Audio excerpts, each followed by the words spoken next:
The first time my wife got pregnant, I was shocked. Doctors told me that I probably wouldn't be able to have kids. Was I ever tested for it? Not once. Why? Because people like me can't have kids. It was pretty much a medical fact. Except, the only person who is really like me is me. As shocking as it was for me to have a kid, it was even more shocking to hear people ask me, "You want a boy, right?" I already knew that people asked this question a lot, so I was prepared with a response. "You want a boy, right?" "I want who's in there." "What?" "Whoever's in there is already in there. That's who I want." "Is this a trick answer?" "No, it's not. Whoever is in there is already who they are, whether I know it or not. So my kid is born. What gender was my baby? What does it matter? Isn't that the point of this video? So baby number 2 is on the way. And as soon as the word is out, here comes the question. "You want a boy this time, right?" "So do you know the gender of my first baby? Are you sure?" I had the same answer the second time around. "I want whoever's in there." "What?" "Whoever's in there knows who they are. I want them. They are in there. That's who I want." Baby number 2 entered this world, and oh my, 2 kids to love? I couldn't have been happier. Until baby number 3 was on the way. Pregnancy number 1 was rough for my wife. The second pregnancy was worse. Could it get worse? Yes, it could, and it did. The third pregnancy was so bad that our oldest 3-year-old child was mimicking her mother and going to the bathroom and pretending to throw up. During our only discussion about how many kids we wanted, I had told my wife that when she was done, I would take care of it. We were halfway through the third pregnancy. My wife said, "You're getting fixed now." I contacted a urologist and it was taken care of. Baby number 3's arrival was imminent. My oldest child had such a fun time telling everyone that her daddy got his pee-pee cut. To my absolute surprise, a whole bunch of people came out of the woodwork to denounce that I had gotten myself fixed. Church leaders told us that they should have been alerted. What?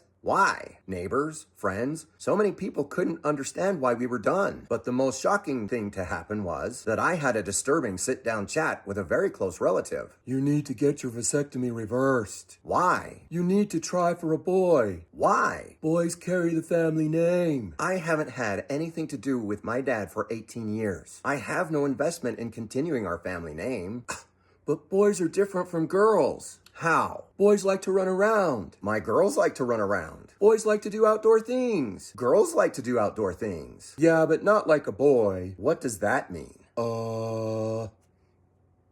Boys like their daddies." "My girls love me." "Yeah, but not like a..." You really don't want to finish that sentence. I don't really want to finish that sentence. My relative and I went back and forth for who knows how long. It just got more nauseating the longer it went. I finally declared, "All right, here's the deal. You pick one of my girls and we'll trade them for a boy." "Oh, no!" "Then what do I need a boy for?" The discussion was adjourned at that moment. I stood up and walked away. I love my kids. Do you know what their genders are? Are you sure? Why do you think that's any of your business anyway? It's not any of my business who my kids are. That's their business and their business alone. It is my business to love my children as they are. And I do. And I always will. I remember growing up hearing about men storming out of the hospital because it wasn't a boy. I knew some of those men by name. My father's mother let slip that I was the recipient of that same treatment on the day of my birth. My parents said that my dad's disappearance happened because he needed to tell everyone about my condition. When I was a father to my own kids, I talked to my grandma about the day I was born. She told me that when she talked to my dad about it, he said, "I can't even make a damn kid right," in frustration, anguish, and grief. My father has been missing in action for 30 years now. So tell me, what do you think the truth is? But why should that matter anyway? My father's disappearing trick has nothing to do with me